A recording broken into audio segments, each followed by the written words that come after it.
Hello guys, welcome back to competitive. இன்னைக்கு நம்ம என்ன பார்க்க போறோம் பார்த்தீங்கன்னா, எக்ஸாமுக்கு என்னென்ன கொண்டுட்டு போகணும், என்னென்ன கொண்டுட்டு போகக்கூடாது, எப்படி அப்ரோச் பண்றோன்ற மாரி எனக்கு தெரிஞ்சதை நான் சொல்றேன். சரிங்களா? உங்களுக்கு தெரிஞ்சிருந்தா கூட நீங்க அதை கமெண்ட் செக்ஷன் சொல்லுங்க. மத்தவங்களுக்கு இல்ல எனக்கு எது தேவைப்பட்டா கூட நம்ம வந்து ஷேர் பண்ணிக்கலாம் அத. ஸோ ஃபர்ஸ்ட் பார்த்தீங்கன்னா, நம்ம வந்து எப்பயும் போல நம்ம வந்து ஒரு ஐடி ப்ரூஃப், அதாவது கால் லெட்டர் ஜெராக்ஸ் ஒண்ணு எடுத்துப்போம். ஒரு ஐடி ப்ரூஃப். அதுல வந்து முக்கியமா ஆதார் கார்டு ஒண்ணு. இல்ல அடிஷனலா நோ சோர்சஸ். ஏன்னா வந்து நேம் ஏதாவது ஸ்பெல்லிங்ல இருந்தா ஒண்ணு. சரிங்களா? அதாவது ஃபர்ஸ்ட் ஆல் டிக்கெட் ஒண்ணு. அடுத்து பார்த்தீங்கன்னா ஐடி. ஐடியில வந்து ஆதார், இல்லைன்னா வேற ஏதாவது உங்கள்ட்ட வேற என்ன ஐடி இருக்கோ அது ஆதார் மஸ்ட். சரிங்களா? நெக்ஸ்ட் பார்த்தீங்கன்னா போட்டோ. உங்களோட போட்டோ இதுதான் நம்ம வந்து மெயினா எடுத்துட்டு போவோம். இப்போ அடிஷனலா நம்ம என்ன எடுத்துட்டு போகணும்னா இந்த டெஸ்ட்டுக்கு ஐ சர்டிஃபிகேட் ஒன்று. ஐ சர்டிஃபிகேட் நம்ம ஆல்ரெடி சொல்லியிருந்தோம். நம்ம எந்த ஃபார்மேட்ல வேணுன்ற மாதிரி போட்டிருக்கோம். அந்த ஃபார்மேட்ல வேணும். மேலே பார்த்தீங்கன்னா சென் 1 2024 இருக்கணும். 2025 எடுத்து போயிடாதீங்க. ஸோ அது ஏதாவது ப்ராப்ளம் ஆகிட போகுது. ஸோ ஐ சர்டிஃபிகேட் ஒன்று. அந்த ஐ சர்டிஃபிகேட்ல போட்டோ. போட்டோல அட்டாசேஷன் ஒன்று சைனோ இல்லை சீல் ஏதாவது இருக்கணும். ஆனால் கம்பல்சரி கீழேன்றது சீல் கொடுத்துருக்காங்க இல்லையா, அந்த சீல் இருக்கணும். அதே மாதிரி போட்டோ கீழே உங்களோட சிக்னேச்சர் வேணும். அதை மறந்துடாதீங்க. போட்டோ கீழே உங்களோட சிக்னேச்சர். அது கீழே சிக்னேச்சர் ஆஃப் கேண்டிடேட்னு சொல்லி கொடுத்துருப்பாங்க. அந்த இடத்துல ஒரு சிக்னேச்சர் எடுத்து பார்த்தீங்கன்னா செல்ஃப் அட்டாச்ட் ஃபார்ம் சொல்லி ஒன்று இருக்கும். அதாவது அது கீழே இது நம்மளோட சேனல்ல பார்த்தீங்கன்னா டெலிகிராம் சேனல்ல கொடுத்துருப்போம் அந்த ஐ சர்டிஃபிகேட். அது கீழே நெக்ஸ்ட் பேஜை பார்த்தீங்கன்னா செல்ஃப் அட்டாச்ட் ஃபார்ம் இருக்கும். அந்த ஃபார்மை ஃபுல் பண்ணிட்டீங்கன்னா ஒன்றும் பிரச்சனை இல்லை. அடிஷ்னலாக ஒரு ஜெராக்ஸ் ஷீட் ஒன்று எடுத்துக்கோங்க. அது இன்னொரு ஜெராக்ஸ் பிரிண்ட் அவுட் போட்டுக்கோங்க. எதுக்கு பிரிண்ட் அவுட்னா இன்கேஸ் அந்த இடத்துல வேற ஏதாவது சேஞ்ச் பண்ண சொல்லியிருந்தாங்க, நம்ம எதுவும் சேஞ்ச் பண்ணியிருக்கோம். எதுக்கு சொல்லனா, இப்போ அந்த ஐ சர்டிஃபிகேட் இருக்கு இல்லையா, ஒரு ஐ சர்டிஃபிகேட் நம்ம ஒரு எக்ஸாம்பிளுக்கு நம்ம லாஸ்ட் மந்த் வாங்கியிருக்கோம்னு வச்சுக்கோங்களேன். ஒரு 15/6/25 வாங்கியிருக்கோம்னா நம்ம என்ன பண்ணிடுவோம், இந்த செல்ஃப் அட்டாச்ல பார்த்தீங்கன்னா அன்னைக்கு டேட் போட்டு எடுத்துட்டு போயிட்டோம்னு வச்சுக்கோங்க. அன்னைக்கு டேட்னா எக்ஸாம் டேட். ஒரு 15/7 இந்த மாதிரி நம்ம போட்டு எடுத்துட்டு போயிட்டோம்னா அந்த இடத்துல என்ன சொல்லுவாங்க, இங்க 6ஆம் மாசம் இருக்கு, இங்க 7ஆம் மாசம் இருக்குப்பா, ரெண்டும் ஒரே டேட்ல இருக்கணும்ப்பா சொல்லிடுவாங்க. அப்ப அந்த இடத்துல நம்ம அடிச்சுட்டு எழுதுனா அவங்க ஏத்துக்கிட்டா பிரச்சனை இல்ல. அந்த பேப்பர் அடிச்சுட்டு எழுதிக்கலாம். அந்த 6, 7 மட்டும் மாத்திக்கிட்டு. இல்ல எங்களுக்கு புதுசா ஃபார்ம் வேணும்னு சொல்லிட்டாங்கன்னா அவங்க என்ன பண்றது? ஸோ அந்த நேரத்துல நம்ம வந்து எங்கேயும் தேட முடியாது எக்ஸாம் டைம்ல. ஸோ அதனால ஏன்னா நம்ம எக்ஸாம் வந்து நியர்பை ஷாப் நியர் இருந்தா பிரச்சனை இல்ல. இல்ல வேற இடம் இருந்துச்சு, இல்ல 2 கிலோமீட்டர் 3 கிலோமீட்டர் போற மாதிரி இருந்தா நம்மளுக்கு வந்து டைம் ஆயிடும். ஸோ அடிஷனலா ஃபுல் பண்ணிட்டீங்க அப்படின்னா நம்ம வந்து ஒரு ஃபார்ம் எடுத்துட்டு போயிடுங்க. அடிஷனலா ஒரு பிரிண்ட் அவுட் போட்டு எடுத்துக்கோங்க. ஸோ முக்கியமா இந்த 5 தான். சரிங்களா? உங்க ஆல் டிக்கெட் கால் லெட்டர் ஒரு ஜெராக்ஸ் ஒண்ணு. உங்களோட ஐடி ப்ரூஃப் ஆதார் மஸ்ட். அதுல வந்து இன்னொரு செகண்டரி ஏதாவது ஒண்ணு. நெக்ஸ்ட் உங்க போட்டோ அப்ளிகேஷன் போட்டப்போ போட்டோ என்ன அந்த போட்டோ. இந்த ஐ சர்டிஃபிகேட்ல அப்ளிகேஷன் அப்போ எந்த போட்டோ கொடுத்துருந்தீங்களோ அந்த போட்டோ, அதாவது நீங்க எடுத்துட்டு போறீங்களா எக்ஸாம் ஹாலுக்கு, அந்த போட்டோவும் ஐ சர்டிஃபிகேட்ல வச்சிருக்க அட்டாச் பண்ண போட்டோ சேமா இருக்கணும். அடுத்து செல்ஃப் அட்டாச். சரிங்களா? செல்ஃப் அட்டாச் ஒன்று. இந்த 5 இது கம்பல்சரி எடுத்துட்டு போகணும். நெக்ஸ்ட் இந்த ப்ராசஸ் எல்லாம் முடிஞ்ச அப்புறம் நீங்க உள்ள போயிடுவீங்க. உள்ள போனதுக்கு அப்புறம் நெக்ஸ்ட் வந்து உங்களுக்கு சிபிடி தான். ஒரு பேட்டரிக்கு முன்னாடி டைம் சொல்லியிருக்காங்க. ஸோ 1 ஆர் 2 மினிட்ஸ் வந்து ரெஸ்ட் இருக்கும்னு நினைக்கிறேன். அந்த ரெஸ்ட்ல வந்து பதட்டம் ஆகாதீங்க. ஸ்லோவா மூவ் பண்ணுங்க. இப்போ பேட்டரி நம்பர் 1 வந்து ஓப்பன் ஆகுதுன்னு வச்சுக்கோங்களேன் உங்களுக்கு. பேட்டரியில வந்து 1 ஓப்பன் ஆகுதுன்னா, அது கீழ உங்களுக்கு வந்து எக்ஸாம்பிள் குடுத்துருவாங்க. எப்படி அட்டெண்ட் பண்ணணும், எப்படி இருக்குன்னு சொல்லி ஒரு எக்ஸாம்பிள் கொஸ்டின்ஸ் குடுத்து, இந்த இமேஜ் இருக்கும். இதுக்கான ஆன்சர் இதுன்ற மாரி குடுத்துருவாங்க. ஸோ அது கவனமா பார்த்துக்கோங்க. அதே மாரி இன்ஸ்ட்ரக்ஷன் ஒண்ணு இருக்கும் இல்லையா? இன்ஸ்ட்ரக்ஷன் பேஜ் ஒண்ணு ஓப்பன் ஆகும். அந்த ஓப்பன்ல பார்த்துக்கோங்க. Number of questions. சரிங்களா? Number of questions and time முக்கியமா பார்த்துக்கோங்க. ஏன்னா வேரி ஆகலாம். 2 to 7 கொஸ்டின்ஸ்ன்னும்போது, இது வந்து ஒரு காம்பாக்ட்டா வந்து எடுக்க முடியல. எடுக்க முடியல மீன்ஸ் ஏதாவது ஒரு இதுல குறைச்சோம்னா, இன்னொரு இதுல ஏறுற மாரி இருக்கு. இப்போ இப்போ உங்களுக்கு பேட்டரி நம்பர் 1 பார்த்தீங்கன்னா மெமரி. இதுல வந்து மார்க் டெஸ்ட்ல என்ன கேட்டிருந்தாங்கன்னா, இதுக்கு முன்னாடி ஒரு மார்க் டெஸ்ட் ரிலீஸ் பண்ணியிருந்தாங்க. சரிங்களா? அந்த மார்க் டெஸ்ட்ல வந்து அ இமேஜ்ன்ற மாரி சில இது மாறி இருந்துச்சு. ரோ காலம் இருந்துச்சு. ஆனா ஹிட்டன் கியூப் அப்படியே இருந்துச்சு. சிமிலாரிட்டி இருந்துச்சு. ஆனா வந்து கடைசில இது மாத்திட்டாங்க. சேம் ஃபிகர்ன்ற மாரி மாறிடுச்சு. இப்போ வந்த மார்க் டெஸ்ட்ல. ஸோ முன்ன வந்த மார்க் டெஸ்ட் ரிலீஸ் பண்ணி ஒரு நெக்ஸ்ட் டே வந்து சர்வர் சைட் வந்து எரர் ஆகி உள்ள லாகின் பண்ண முடியல. இப்போ மறுபடியும் ஒரு 2 டேஸ் முன்னாடி ரிலீஸ் பண்ணியிருக்காங்கன்னு நினைக்கிறேன். அதுல பார்த்தீங்கன்னா ஒரு மார்க் டெஸ்ட் இருக்கு. ஸோ இந்த மார்க் டெஸ்ட்ல இப்போ ரிலீஸ் பண்ணியிருக்காங்க இல்லையா புதுசா, அந்த மார்க் டெஸ்ட்ல என்னென்ன கொஸ்டின்ஸ் இருக்கோ, அதாவது என்னென்ன டைப் இருக்கோ, அந்த டைப்பை அடிஷ்னல் கேர் கொடுத்து பார்த்துக்கோங்க. ஏன்னா லாஸ்ட் டைம்ல அப்படிதான் வந்து பெங்களூர்ல அந்த மார்க் டெஸ்ட்ல என்ன இருந்துச்சோ அதே டைப் தான் எக்ஸாம்ல கேட்டதா ஒரு பர்சன் சொன்னாங்க என்கிட்ட. அதே மாதிரி நான் 4-5 பேர்கிட்ட கேட்டேன். ஆமா அப்படிதான் இருந்துச்சுன்னு சொல்லி சொன்னாங்க. இன்னமும் மார்க் டெஸ்ட் லாஸ்ட் டைம் அந்த மார்க் டெஸ்ட் வந்து ஓப்பன்ல இருக்கிற மாதிரி சொன்னாங்க பெங்களூர் சைட்ல. செக் பண்ணி பாருங்க. நான் வந்து செக் பண்ணல. வேணுன்றவங்க செக் பண்ணி பார்த்துக்கோங்க. ஸோ அதனால இந்த மார்க் டெஸ்ட்ல இருக்கிறது அடிஷ்னல் கேர் கொடுத்து பார்த்துக்கோங்க. எனக்கு கேட்கறதுக்கு வாய்ப்பு இருக்கு. அவங்க வந்து எப்பயும் போல அதே இன்ஸ்ட்ரக்ஷன் ஆல்ரெடி கொடுத்துருக்கேன் இல்லையா? நான் இன்ஸ்ட்ரக்ஷன் கொடுத்துருப்பேன். அதே இன்ஸ்ட்ரக்ஷன் தான் கொடுத்துருக்காங்க. Just example questions not a real life எக்ஸாம்ன்ற மாதிரி கொடுத்துருக்காங்க. ஸோ அதே கேட்டாலும் பாசிபிள் இருக்கு. கேட்காமலும் போறதுக்கும் வாய்ப்புகள் இருக்கு. சரிங்களா? அதனால பார்த்துக்கோங்க. இன்ஸ்ட்ரக்ஷன் ஓப்பன் ஆனேன்னு நம்பர் ஆஃப் கொஸ்டின்ஸ் முக்கியமா பார்க்கணும். முக்கியமா நம்பர் ஆஃப் கொஸ்டின்ஸும் டைமும் பார்க்கணும். எதுக்கு நான் டைம் நம்பர் ஆஃப் கொஸ்டின் சொல்றேன்னா, நெக்ஸ்ட் பேட்டரி அடுத்தடுத்த பேட்டரியில வந்து கொஸ்டின்ஸ் டைம்ஸ் இன்க்ரீஸோ சேஞ்ச் ஆகலாம். ஏன்னா இன்னொரு எதுவுமே ஆடியோஸ்ல இருந்து எந்த ஒரு கைடன்ஸோ கொடுக்கல. இத்தனை கொஸ்டின் இத்தனை டைம் தான் வரும்ன்ற மாதிரி அவங்க கொடுக்கல. சரிங்களா? நெக்ஸ்ட் பாத்தீங்கன்னா பேட்டரி நம்பர் 2 வருவீங்க. பேட்டரி நம்பர் 2 எல்லாத்துக்குமே தெரிஞ்சது தான். ஸோ ஒன்று ரோ காலம் கேட்டாங்க அப்படின்னா 10 கொஸ்டின்ஸும் 5 மினிட்ஸ்ன்ற டைமிங் தான் வரும். ஸோ கிளாக்ல வச்சு கேட்டாங்கன்னா 20 கொஸ்டின்ஸ் அண்ட் 10 மினிட்ஸ்ன்றது தான் வரும். ஸோ இதையும் பார்த்துக்கோங்க. சரிங்களா? இதையும் அவங்க இன்ஸ்ட்ரக்ஷன்ல பார்த்துக்கோங்க எப்படி மென்ஷன் பண்ணியிருக்காங்கன்ற மாதிரி. கிளாக் வந்து 2 பார்ட்டா வர வாய்ப்புகள் இருக்கு. சரிங்களா? 2 பார்ட்ஸ். ஃபர்ஸ்ட் 10 கொஸ்டினுக்கு ஒரு இதுவும், செகண்ட் 10 கொஸ்டினுக்கு ஒரு இதுவும். அதே மாதிரி கிளாக் இந்த தாட்டி மார்க் டெஸ்ட்ல கேட்டிருந்தாங்க இல்லையா? அதாவது இப்படிதான் ஸ்கிரீன் இருக்குன்னா உங்களுக்கு இதுல ஆஃப் வந்து கிளாக் இருக்கும். இந்த இடத்துல கிளாக்கும் இந்த இடத்துல கொஸ்டின்ஸும் இருக்கும். ஸோ கிளாக்ல இந்த இடத்துல ஒரு ஸ்லைடு கொடுத்துருக்காங்க. சரிங்களா? கவனிச்சுக்கோங்க. ஸ்லைடு கொடுத்துருக்காங்க. அதாவது கிளாக் வந்து ஆஃப் கிளாக் தான் தெரியுது நம்மளுக்கு ஸ்கிரீன்ல. பாதியை நம்ம ஸ்லைடு கீழே இறக்கி செக் பண்ற மாதிரி இருக்கு. ஸோ கொஸ்டினுக்கு எப்பயும் போல ஸ்லைடு இருக்கு. கொஸ்டின்ஸ்க்கு வந்து ஸ்லைடு இருக்கு. ஸ்க்ரோல் பண்ற மாதிரி இல்ல. நம்ம மவுஸ் வச்சு தான் இது பண்ணணும். இந்த கிளாக்குக்கு முக்கியமா பாத்தீங்கன்னா ஸ்லைடு கொடுத்துருக்காங்க. ஸோ ரெண்டுத்துக்குமே ஸ்லைடு இருக்கு. ஸோ அதுக்கேற்ற மாதிரி டைம் அட்ஜஸ்ட் பண்ணிக்கணும். ஓகேங்களா? நெக்ஸ்ட் பாத்தீங்கன்னா உங்களுக்கு பேட்டரி நம்பர் 3 வருவீங்க. பேட்டரி நம்பர் 3ல உங்களுக்கு வந்து பிரிக்ஸ் வரலாம். பிரிக்ஸ்னுமே எல்லாமே ஈஸியா போட்டுருவீங்க. அடுத்து கியூப் வரலாம். கியூப்ல பாத்தீங்கன்னா எல்லாமே கேட்குறீங்க. இன்னமும் கேட்குறீங்க மினிமம் மேக்ஸிமமானு. மினிமம் தான் ஆர்டிஎஸ் கைட்லைன்ஸ்ல இருந்து கொடுத்துருக்காங்க. நான் எதுக்கு மேக்ஸிமம் கொடுத்துருந்தேன்னா மேபி மேக்ஸிமம் கேட்டுட்டு என்ன பண்றது? ஏன்னா வந்து 2 நம்மள ஃபேமஸ்ன்றத விட 2 டெஸ்ட்ல தான் எல்லாருமே போட்டுட்டு இருக்கீங்க. ஒன்னு அன்லிமிட்டெட் இல்லைன்னா என்கேன்ற மாதிரி. அதுல என்கேல மேக்ஸிமம்லயும் அன்லிமிட்டெட் மினிமமும் கேட்குறீங்க. அதை கேட்டிருக்காங்க அவங்க. ஸோ அப்படின்னும் போது ஆர்டிஎஸ்ஓல வந்து மினிமம் தான் அவங்க வந்து கொஸ்டின் கொடுத்துருக்காங்க. ஸோ இதுக்காண்டி நான் என்ன பண்ணேன்னா இப்போ மார்க் டெஸ்ட் ஓப்பன் பண்ணி பார்த்தேன். ஓப்பன் பண்ணி பார்க்கும்போது அதில் அவங்க கொடுத்துருக்காங்க இல்லையா? எங்கேயுமே மென்ஷன் பண்ணல. மினிமம் மேக்ஸிமம் மென்ஷன் பண்ணல. மேபி எக்ஸாம்லயும் அவங்க மென்ஷன் பண்ணாம தரலாம். அதை நம்ம எப்படி ஃபைன் பண்றதுன்னா அவங்க கொடுத்துருக்காங்க ஒரு இமேஜ் எக்ஸாம்பிள் சம்ஸ் ஒன்று கொடுத்துருக்காங்க. சரிங்களா? எக்ஸாம்பிள் வந்து கொடுத்துருக்காங்க. கொடுத்துட்டு அதுக்கான ஆன்சரை அவங்க கொடுத்துட்டாங்க. ஸோ அதை நம்ம கால்குலேட் பண்ணி பார்க்கும்போது நம்மளுக்கு வந்து மினிமம் தான் வந்து ஆன்சர் வருது. மினிமம் ஆன்சர் தான் அவங்க கொடுத்துருக்காங்க. ஸோ நமக்கான இதுவும் என்னவா இருக்கும்? மினிமமா தான் இருக்கும். மேபி எக்ஸாம் கொடுத்தது மேக்ஸிமம்ல கொடுத்து அதாவது அந்த இமேஜ் மேக்ஸிமம் கொடுத்து அவங்க ஃபைன் பண்ண ஆன்சர் மேக்ஸிமம் இருந்துச்சுன்னா அதை நம்ம மேக்ஸிமம்ல தான் கண்டுபிடிக்கணும். சரிங்களா? மேக்ஸிமம் வரத்துக்கு 99% எனக்கு தெரிஞ்ச வாய்ப்புகள் இல்லைங்க. இது என்னோட சஜஷன். எதுலையும் நான் சொல்லல. 99% வரதுக்கு வாய்ப்பு இல்லை. ஏன்னா கைட்லைன்ஸ் படி மினிமமும் இப்போ மார்க் டெஸ்ட் வந்ததுலேயும் மினிமம் தான் இருக்கு. ஸோ மேக்ஸிமம் வந்து எக்ஸாம்ல மினிமம் தான் பாசிபிள். இருந்தாலும் அந்த இன்ஸ்ட்ரக்ஷன்ல ரீட் பண்ணுங்க. எங்கேயுமே மேக்ஸிமம் மென்ஷன் பண்ணியிருக்காங்களான்னு.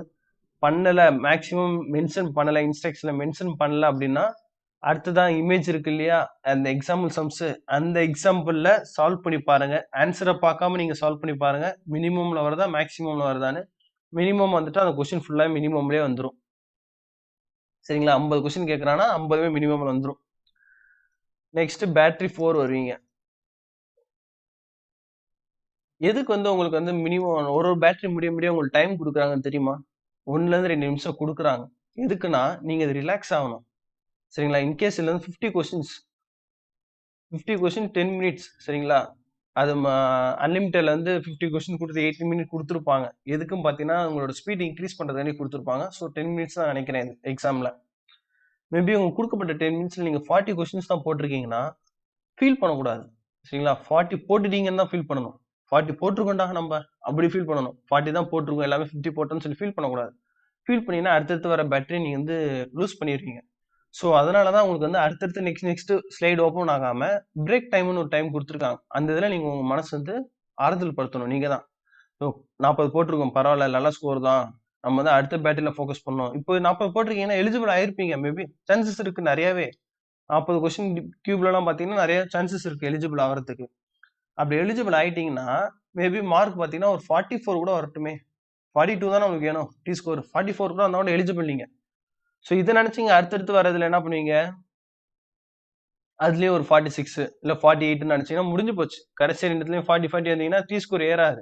ஸோ இதுல விட்டுட்டோம். நம்ம அடுத்ததுல எடுக்கணும்னு சொல்லி, அடுத்ததுல நல்லா பெர்ஃபார்ம் பண்ணி, ஒரு கஷ்டமான ஒரு பேட்டரி கேட்கலாம்னு வச்சுக்கோங்களேன். ஒரு பிக்சர் பிளேஸ்மென்ட் நெறைய பேத்துக்கு இன்னமும் கொஞ்சம் ப்ராப்ளமா இருக்கு.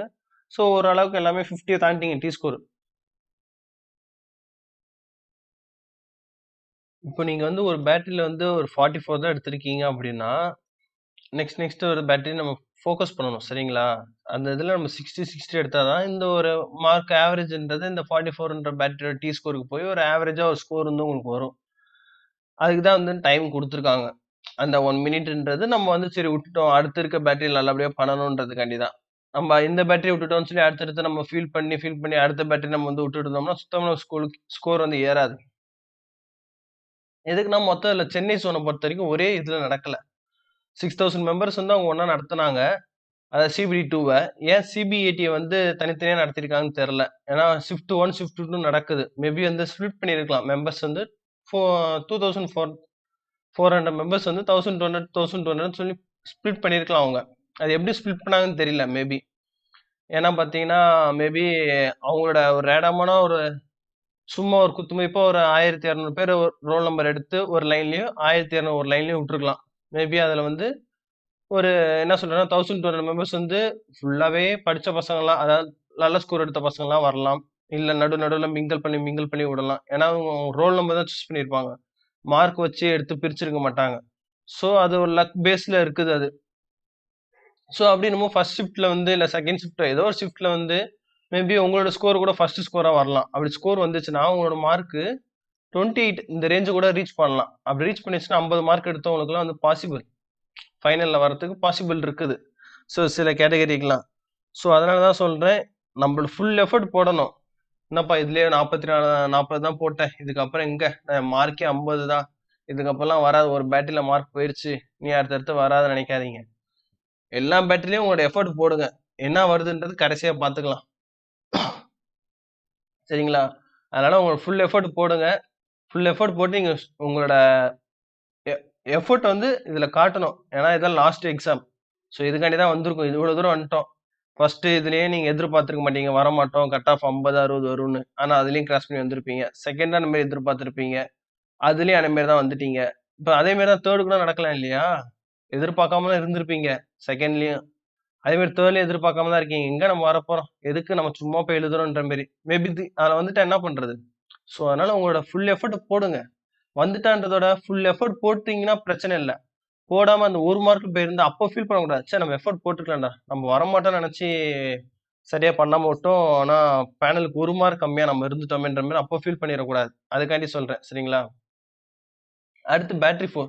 பேட்டரி 4ல வந்து எத்தன கொஸ்டின்ஸ் தெரியல. மேபி அவங்க வந்து பிக்சர் பிளேஸ்மென்ட் கேட்டாங்கன்னா, 60 கொஸ்டின்ஸ் 6 மினிட்ஸ். மேபி எதுவும் சேஞ்ச் ஆகலாம். நம்பர் ஆஃப் கொஸ்டின்ஸ் சேஞ்ச் ஆகலாம். டைமிங் சேஞ்ச் ஆகலாம். ஸோ அதனால தான் இன்ஸ்ட்ரக்ஷன் எப்பவுமே நான் ரீட் பண்ண சொல்றேன். இன்ஸ்ட்ரக்ஷன் ரீட் பண்ணிட்டீங்கன்னா உங்களுக்கு தெரிஞ்சிரும். ஸோ அதுக்கேத்த மாரி நம்ம ஸ்பீட் பண்ணலாம். மேபி 72 கொஸ்டின்ஸ் பாசிபிள் இருக்கான்னு தெரியல. 72 கொஸ்டின்ஸ் 6 மினிட்ஸ்னா நம்ம ஸ்பீட் இன்கிரீஸ் பண்ணணும். ஸ்டார்ட்டிங்கே நம்ம ஸ்பீட் ஏறணும்.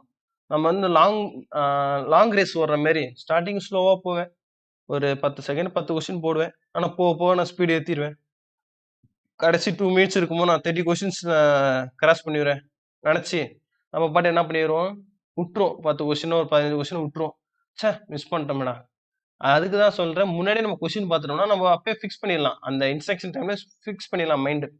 ஓ 72 கொஸ்டின் 6 மினிட்ஸ் இருக்கு. அப்ப நம்ம ஆல்ரெடி 60 கொஸ்டின்ஸே 6 மினிட்ஸ் நம்ம என்ன பண்ணோம், டைம் முடியும்போது தான் நம்ம க்ளோஸ் பண்ணிருக்கோம் டெஸ்ட் போடும்போது. அப்ப 72 கொஸ்டின்ஸ் 12 கொஸ்டின்ஸ் வந்து அதிகமா இருக்கு. ஸோ நம்ம அப்ப ஸ்டார்ட்டிங் என்ன பண்ணணும், ஸ்பீட் எடுக்கணும். 100 மீட்டர் ரேஸ் மாரி ஸ்டார்ட்டிங்கே ஸ்பீட் எடுக்கணும். ஏன்னா 1200 ஓடுற மாதிரி நம்ம ஸ்டார்டிங்ல ஸ்லோவா சுத்தி கடைசி நேரத்துல ஸ்பீட் எடுத்தோம்னா முடியாது. இது ஸ்டார்டிங்கே ஸ்பீட் எடுத்தா மட்டும்தான் 22 கொஸ்டின் 6 நிமிஷத்துல முடியும். அதுக்குதான் இன்ஸ்ட்ரக்ஷன் நான் ஒரு தாட்டி சொல்றேன், இன்ஸ்ட்ரக்ஷன் ரொம்ப முக்கியம். அதே மாதிரி பேட்டரி நம்பர் 5லயும் அதே மாதிரி தான். சரிங்களா? பேட்டரி நம்பர் 5ல இருந்து இப்போ மார்க் டெஸ்ட்ல பார்த்தீங்கன்னா இது குடுத்துருக்காங்க. சிமிலாரிட்டி பேஸ் மாரி குடுத்துருக்காங்க. சிமிலாரிட்டி மீன்ஸ் சேம் மேட்ச்ன்ற மாரி என்ன இமேஜ் இருக்கோ அதே இமேஜ் ஃபைண்ட் பண்ற மாரி சொல்லியிருக்காங்க.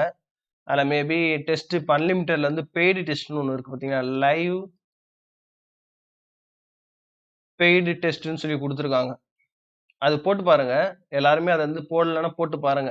ஏன்னா அதுல பார்த்தீங்கன்னா, அந்த மார்க் டெஸ்ட் குடுத்துருக்க மாரி பேஸ்ல அவங்க குடுத்துருக்காங்க. அதுல வந்து ஓரளவுக்கு மார்க் டெஸ்ட்ல எப்படி குடுத்துருந்தாங்கன்னா, இமேஜ் ரொம்பவே அதாவது ஒரு இமேஜ் ஃபர்ஸ்ட் கொஸ்டின் ஒரு இமேஜ் வருதுன்னு வச்சுக்கோங்களேன். செகண்ட் கொஸ்டின் அதே இமேஜ் தான். ஆனா ரொட்டேஷன் மட்டும் பண்ணியிருப்பாங்க. தேர்ட்லயும் அதேதான். ரொட்டேஷன் மட்டும் உள்ளுக்க இமேஜ் அதாவது ஒரு பாக்ஸ்க்குள்ள 4 இமேஜ் இருக்குன்னா, அந்த 4 இமேஜோட பிளேஸ் மாறி இருக்கும். ரொட்டேஷன் மாறி இருக்கும். அந்த மாரி உங்களுக்கு ஃபர்ஸ்ட் ஒரு 5மே ஒரே இமேஜ் தாங்க உங்களுக்கு. ரொட்டேஷன் மட்டும் தான் சேஞ்ச் பண்ணியிருப்பாங்க. ஸோ இத வச்சு பேஸ் பண்ணும்போது நம்மளுக்கு அடுத்தடுத்து ரொம்ப டைம் எடுக்குது. இது லைவ் டெஸ்ட் போட்டு நீங்க போட்டு பார்த்தீங்கன்னா தெரியும். அன்லிமிட்டட்ல பெய்டு லைவ் டெஸ்ட்ன்னு இருக்கும். அதுல நீங்க போட்டு பார்த்தீங்கன்னா தெரியும் எப்படி இருக்குன்னு. ஸோ இதே மாரி தான் மார்க் டெஸ்ட்லயும் குடுத்துருந்தாங்க அவங்க. ஸோ இத வச்சு போடும்போது மேக்ஸிமம் வந்து ஒரு 50 கொஸ்டின்ஸ் தான் வருது. அதுக்கு மேல வரல. ஏன் பார்த்தீங்கன்னா, எல்லாமே எல்லா கொஸ்டினும் தான் இருக்கு. ஏதாவது ஒரு 5 கொஸ்டின் இருக்குன்னா கூட நம்ம அந்த 5 கொஸ்டின விட்டுட்டு அடுத்த கொஸ்டின் போலாம். எல்லாமே ஃபுல்லா அப்படிதான் இருக்கு. ஸோ ஒன்ஸ் வரும்போது நீங்க ஸ்க்ரோல் பண்ணி பார்த்துருங்க. சரிங்களா? ஒரு ஸ்லைடு வருது இல்லையா? அந்த ஸ்லைடு வரும்போது ஒரு கொஸ்டின் ஒரு 2 டூ 3 செகண்ட்ஸ்ல மொத்த கொஸ்டின் ஸ்க்ரோல் பண்ணி பார்த்துருங்க. ஈஸியா இருக்கா? இல்லையா? ஈஸியா இருந்தா அந்த கொஸ்டின போட்டுட்டு போயிடலாம் நம்ப. இதுல எல்லாமே ஒரே மாரி இருக்குன்னா நம்ம சால்வ் பண்ணி தான் ஆகணும். வேற ஆப்ஷன் இல்ல. ஸோ சால்வ் பண்ணி வந்துரலாம்.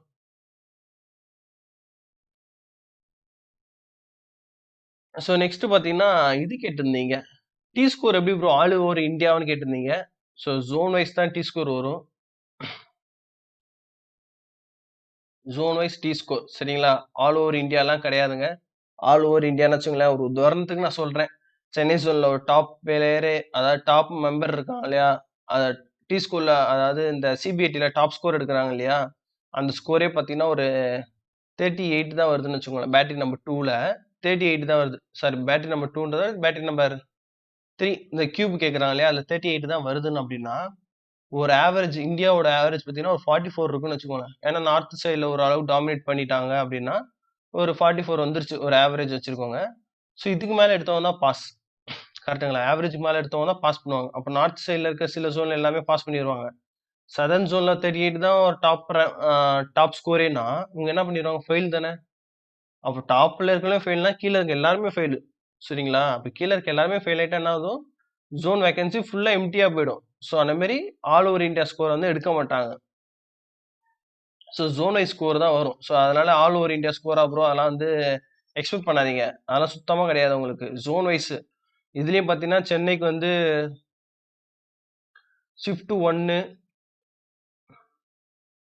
2ன்னு சொல்லி 2ஆ பிரிச்சுட்டாங்க. ஸோ இதனால பாசிபிலிட்டீஸ் நெறையவே இருக்கு. அதாவது லோவர்ல இருக்கவங்க வந்து நம்மளுக்கு வராதுன்னு நெனச்சு ஃபீல் பண்ணாதீங்க. கட்டாயமா அந்த ஷிஃப்ட் 1 அண்ட் 2ல ஏதோ இருக்குது. சரிங்களா? எதுக்கு இப்படி போட்டுருக்காங்கன்னு தெரியல. ஸோ சம்திங் கோயிங் டூ ஹேப்பன்ற மட்டும் எனக்கு தெரியுது. மேபி கீழ இருக்கவங்க மேல ஏறலாம். மேல இருக்கவங்க கீழ இறங்கலாம். ஸோ எது வேணுமோ நடக்கலாம். ஸோ யாரையும் நான் டிமோட்டிவேட் பண்றதுக்கான்னு நான் சொல்லல இத. ஸோ உங்களோட பெஸ்ட்ட நீங்க குடுத்துருங்க. 2வது கொஸ்டின் என்ட்ட என்ன கேட்டிருந்தீங்கன்னா, 2வது நெக்ஸ்ட் என்ன கேட்டிருந்தீங்கன்னா, 2 டூ 7 கொஸ்டின்ஸ் டோட்டல் கொஸ்டின்ஸ். 220 எடுத்தா போதுமா? இல்ல 200 எடுத்தா சேஃப் ஜோனா கேட்டிருந்தீங்க. சேஃப் கிடையாது. அதுக்கு தான் நான் சொல்றேன் நானு. 2 ஷிஃப்ட்டா நடக்குது. எது வேணுமா நடக்கலாம். ஸோ 200 கூட வந்து என்ன சொல்றது? 227 கொஸ்டின்ஸ்க்கு நீங்க 200 அட்டெண்ட் பண்ணா கூட, அது வந்து ஃபெயிலா கூட வரலாம். ஏதாவது ஒரு ஷிஃப்ட்ல. ஏன்னா அந்த ஷிஃப்ட் வந்து பார்த்தீங்கன்னா, ஈஸியா கொஸ்டின் இருந்திருக்கலாம். எல்லாரும் நெறைய கொஸ்டின் அட்டெண்ட் பண்ணியிருக்கலாம். இல்ல நல்லா படிக்கிற பசங்க, நல்லா பிராக்டிஸ் பண்ண பசங்களா இருக்கலாம். ஸோ நம்பளுக்கு 200ன்றத விட அவங்க 200 மேலயே போட்டுருக்கலாம். ஸோ இதுல இருந்து சேஃப்லாம் எதுவுமே கிடையாது. ஏன்னா இது ஓவரால். இப்போ உங்களோட இண்டிவிஜுவலா கேட்டீங்கன்னா, இப்போ இண்டிவிஜுவலான ஸ்கோர் கேட்டீங்கன்னா, இப்போ 227க்கு நான் எவ்வளோ எடுத்தா பாஸ்னா, 200ன்னு சொல்லலாம். இப்போ அந்த இது வந்துச்சு இல்லையா? சிபிடி 2ல நடந்துச்சு இல்லையா? ஒரு 100 கொஸ்டினுக்கு ஒரு 80 எடுத்தா பாஸ். அதாவது பாஸ்ன்றத நீங்க செலக்ட் அடுத்த ஸ்டேஜ் போறதுக்கு வாய்ப்புகள் இருக்குன்ற மாரி நம்ம சொல்லலாம். ஆனா இது ஓவரால் ஆவரேஜ் இல்லையா? ஸோ 200 ஸ்கோர் பத்துமான்னு தெரியாது. நம்மளோட கடமை என்னன்னா, ஃபுல்லா நம்ம அட்டெண்ட் பண்ணணும். ஏன்னா இவ்வளோ தூரம் பிராக்டிஸ் பண்ணியிருக்கோம். ஸோ ஃபுல் பேஸ் நம்ம வந்து அட்டெண்ட் பண்ணணும். ஸோ மேபி என்னோட கெஸ் எப்படி இருக்கும்னு நினைச்சீங்கன்னா, ஷிஃப்ட் 1ல என்ன கொஸ்டின் கேட்குறாங்களோ அதே ஷிஃப்ட் 2ல இருக்குங்க. பாசிபிலிட்டிஸ் என்னோட பாசிபிலிட்டிஸ் பார்த்தீங்கன்னா அதே தான். ஏன்னா வந்து இப்போ ஷிஃப்ட் 1ல கொஸ்டின் வந்து ஒரு கொஸ்டின் கேட்டு அந்த கொஸ்டின் ஈஸியா இருக்கலாம். ஷிஃப்ட் 2ல கஷ்டமா இருக்கலாம். ஸோ ஷிஃப்ட் 2ல பார்த்தீங்கன்னா ஒரு 40 கொஸ்டின்ஸ் தான் அதிகபட்சம் போட முடியுதுன்னு வச்சுக்கோங்களேன் கியூப்ல. ஆனா ஷிஃப்ட் 1ல 50, 50 எல்லாருமே 50 போட்டாங்கன்னு வச்சுக்கோங்களேன் என்ன நடக்கும்?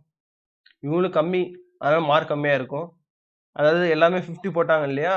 அதுல பார்த்தீங்கன்னா டி ஸ்கோர் அப்படியே டிராப் ஆயிருக்கும். ஆவரேஜே வந்து 15 தான் என்ன பண்றது? யாரும் எதுலயும் டிஸ்கன்டினியூ ஆக முடியாது. ஸோ அப்படியே 42, 42, 42வா வந்திருக்கும் எல்லாத்துக்குமே பெர்சன்டேஜ் பார்த்தீங்கன்னா. ஸோ அடுத்து இந்த இதுல பார்த்தீங்கன்னா கஷ்டமா இருந்திருக்கும். ஸோ 40 எடுத்திருக்கிறதே பெரிய ஸ்கோர். அப்ப இவங்களுக்கு என்ன ஆகும் இந்த இடத்துல 16 மாறும் டி ஸ்கோர். ஸோ இதுல 42வாவும் இல்ல 60ஆ மாறுச்சுன்னா, ஓவரால் ஆவரேஜ்ல வந்து சேஞ்ச் ஆகும். அதாவது இந்த இதுல ஷிஃப்ட் 1ல எடுத்தவங்க ஹையஸ்ட் மார்க் 22ஆவும், ஷிஃப்ட் 2ல எடுத்தவங்க நான் உதாரணத்துக்கு சொல்றேன். இது எப்படி வேணுமா சேஞ்ச் ஆயிக்கலாம். ஷிஃப்ட் 2, ஷிஃப்ட் 1 எப்படி வேணும் சேஞ்ச் ஆயிக்கலாம். நான் சொல்றேன். 28ஆ கூட மாறலாம் ஹையஸ்ட் ஸ்கோர்.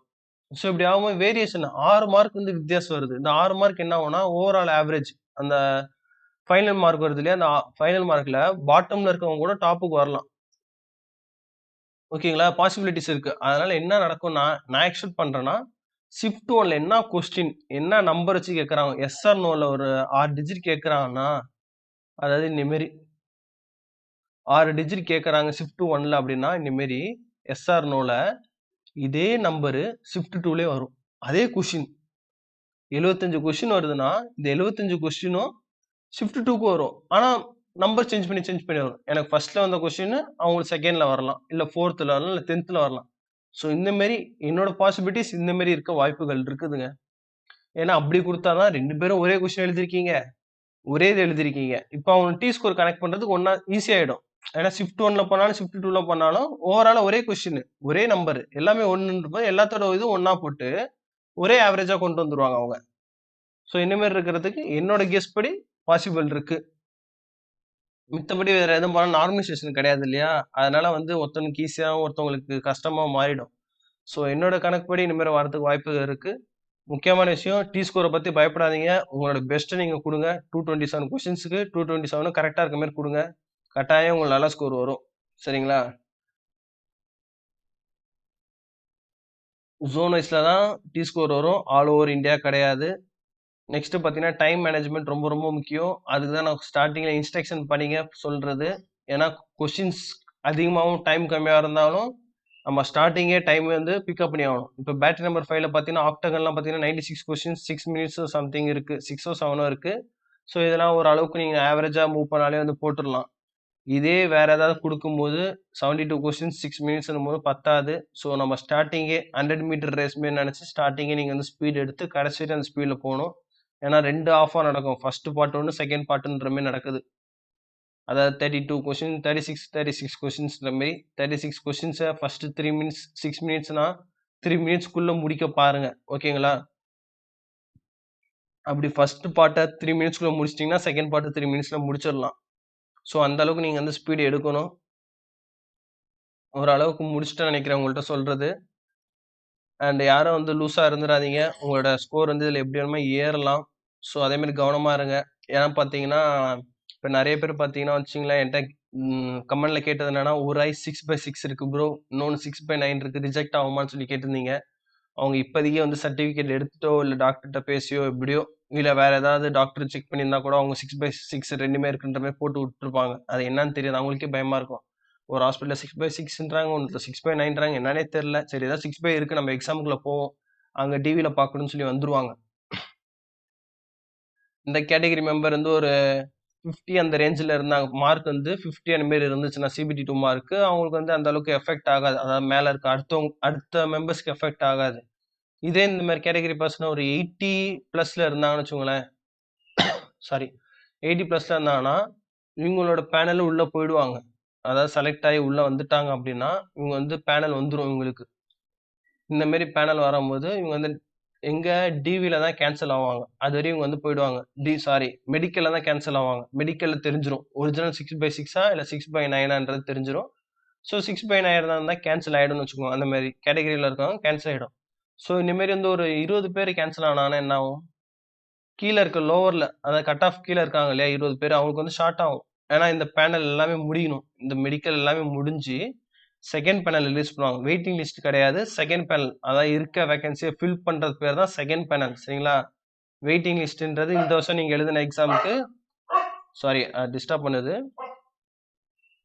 இந்த வருஷம் எழுதின எக்ஸாமுக்கு வந்து நெக்ஸ்ட் டைம் வருது இல்லையா? அப்ப அடுத்த வருஷம் ஒரு புது கால் ஃபார் குடுத்து அந்த கால் ஃபார் எடுக்குறாங்க பாருங்க. அதுதான் வெயிட்டிங் லிஸ்ட். உங்களோட இது எடுக்கிறது தான் வெயிட்டிங் லிஸ்ட். இது வந்து பேனல் ரீஃபில்லிங் மாரி. குடுக்கப்பட்ட வேகன்சிய நாங்க ஃபில் பண்றோம். 20 பேர் ரிஜெக்ட் ஆனாங்கன்னா, 20 பேர் நாங்க ஃபில் பண்றதுக்காக நெக்ஸ்ட் பேனல் வரும். அதனால உங்களோட எஃபிஷியன்சி நீங்க ஃபுல்லா போடணும். ஏன்னா போட்டு உங்க ஸ்கோர் எடுத்துட்டு வந்துட்டீங்கன்னு வச்சுக்கோங்களேன், இப்ப ஒரு எக்ஸாம்பிளுக்கு ஒரு ஓபிசிக்கு ஒரு 54 வருதுன்னா, நம்ம ஒரு 53ன்னு வச்சுக்கோங்களேன். ஏன்னா இப்ப 1 மார்க்ல போயிருச்சுடா. எதுக்குடா இவ்வளவு தூரம் எழுதணும்னு ஃபீல் பண்ணுவீங்க. அதெல்லாம் நினைக்க வேணாம். ஏன்னா நெறைய பேர் வந்து பார்த்தீங்கன்னா, இன்ஜினியரிங் ஹோல்டர்ஸ் வந்து மேபி எல்லாம் ப்ரொசீஜர் படி கரெக்ட்டா முடிச்சிருந்தாலும் ஒண்ணும் ப்ராப்ளம் இல்ல. சில பேருக்கு வந்து எக்ஸாம் முடிச்ச கையோட வந்திருக்கும். அப்ளை பண்ணியிருப்பாங்க. அவங்களும் அப்படி இப்படியும் உள்ள வந்திருப்பாங்கன்னு வச்சுக்கோங்க. ஏன்னா வந்து மார்க் வந்து இருக்கணும். அதாவது அப்ளை பண்ணும்போது நம்மள்ட்ட மார்க் ஷீட் இருக்கணும். இல்லாத சில பெர்சன் இருக்கலாம். இல்லன்னா வேற யாராவது மாத்தி அப்ளிகேஷன் மாத்தி குடுக்குற ஆள் இருக்கு. ஏன்னா எனக்கு தெரிஞ்ச ஆள் இருக்கு. அதாவது எக்ஸாம் குடுக்கல. வேற எக்ஸாம்க்கு வந்து அவங்க வந்து சம்திங் வேற ஏதோ முடிச்சாங்க. ஆனா வந்து ஏஎல்பிக்கு வந்து டெக்னிக்கல் முடிச்சேன்ற மாரி கணக்கு போட்டு எழுதுனாங்க. ஸோ அந்த மாரி பெர்சன்லாம் ரிஜெக்ட் ஆயிட்டான்னு வச்சுக்கோங்களேன். ஃபர்ஸ்ட் இதுலயே இது ஆயிட்டாங்க. வெளிய போயிட்டாங்க. ஸோ அந்த மாரி பெர்சன் யாராவது இருக்கலாம். ஸோ பாசிபிலிட்டீஸ் எதுன்னு நம்ம சொல்ல முடியாது. ஸோ அந்த மாரி பெர்சன் வந்து டிவில ரிஜெக்ட் ஆகுறது, அடுத்து மெடிக்கல் அன்ஃபிட் ஆகுறது. ஸோ இந்த மாரிலாம் போயிடுச்சுன்னா நெக்ஸ்ட் வேக்கன்சி வரும். நெக்ஸ்ட் பேனல் வரும்போது கட் ஆஃப் ஒரு 51. ஸோ இந்த மாரி வரலாம். அப்படின்னும்போது 53க்கு மார்க் எடுத்தவங்க எலிஜிபிள் ஆயிடுவீங்க. ஸோ அதனால லாஸ்ட் வரையும் உங்களோட ஃபுல் எஃபிஷியன்சி போட்டு இந்த டெஸ்ட்ட முடிங்க. ஸோ ஃபைனல்ல என்ன நடக்குதுன்றத நம்ம அப்புறம் பார்த்துக்கலாம். மார்க் கம்மியா இருக்குன்னு ஃபீல் பண்ணாதீங்க. சரிங்களா? எல்லாம் நல்லபடியா முடிங்க. முக்கியமான விஷயம் நான் சொன்ன அந்த ஐடி அதெல்லாம் எடுத்துட்டு போயிடுங்க. ஸோ அடிஷனலா அந்த செல்ஃப் அட்டாச்மெண்ட் வந்து இருக்கு இல்லையா? செல்ஃப் அட்டாச்டு அத மட்டும் நீங்க ஒரு ஜெராக்ஸ் ஒண்ணு எடுத்துக்கோங்க. ஃபுல் பண்ணலன்னா பிரச்சனை இல்ல. ஃபுல் பண்ணிட்டீங்கன்னா அடிஷனலா ஒரு பிரிண்ட் ஒண்ணு எடுத்து வச்சுக்கோங்க. அண்ட் இந்த வீடியோ முன்னாடியே போட வேண்டியது கொஞ்சம் டிலே என்னோட சைட்ல இருந்து. So sorry for that. இந்த கட்டாயம் பார்த்துருங்க. ரொம்ப அதிகமா இருக்குன்னு சொல்லி ஓட்டியிருக்க வேணாம். அப்படி ஓட்டி நீங்க கடைசி வந்திருந்தாலும் முழுசா பார்த்துட்டு வாங்க. ஏன்னா சில டிப்ஸ் வந்து சொல்லியிருப்போம். ஒரு பேட்டரி எப்படி அப்ரோச் பண்றது சொல்லியிருப்பேன். ஸோ நல்லபடியா முடிங்க. முடிச்சுட்டு வந்ததுக்கப்புறம் நான் ஒரு வீடியோ போடுறேன். என்னென்ன கொஸ்டின் வந்து கேட்டிருக்காங்க. 2 ஷிஃப்ட்டுக்கு ஒரே மாரி இருக்குதான்றது யாராவது முடிச்சவங்க கொஞ்சம் சொல்லுங்க நம்ம சேனல்ல. டெலகிராம் சேனல்ல வந்து சொல்லுங்க. அனலைஸ் பண்ணி பார்ப்போம். 2 ஒரே கொஸ்டின் இருக்குதான்னு. அப்படி இருந்துச்சுன்னா நம்ம சொன்ன மாரி ஓவராலா ஒரு ஆவரேஜ் தான் வரும். அண்ட் தேங்க் யூ ஃபார் வாட்சிங் தட்.